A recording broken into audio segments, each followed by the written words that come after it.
வாங்க இன்னைக்கு சாமை அரிசியில் இனிப்பு பிடிக்கொழுக்கட்டை எப்படி செய்யறதுன்னு பார்க்கலாம். சாமை அரிசி ஒரு 1.5 கப் அளவுக்கு எடுத்திருக்கேன். 2-3 வாட்டி கழுவிட்டு முழுகிற அளவு தண்ணி விட்டு ஒரு 3 மணி நேரம் ஊறட்டும். நல்லா ஈரம் போக காஞ்சிடுச்சு. இப்போ நம்ம மிக்சியில் போட்டு பொடி பண்ணிக்கலாம். 1 கப் வெல்லம், 1/2 கப் தண்ணி விட்டுருக்கேன். இப்போ வெல்லத்தை கரைச்சி எடுத்துக்கலாம்.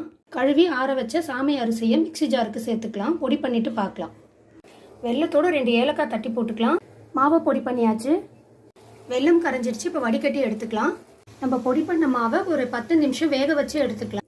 ஒரு 10 நிமிஷம் வேக வச்சு எடுத்துருக்கோம். ஒரு பாத்திரத்தில் சேர்த்துக்கலாம். இதோடவே ஒரு 2 ஸ்பூன் எள்ளு, தேங்காய் துண்டுகள் சேர்த்துக்கலாம். கரைச்சி வடிகட்டி வச்சுருக்க வெல்லம் சேர்த்துக்கலாம். மாவு சூப்பராக கலந்து வச்சாச்சு.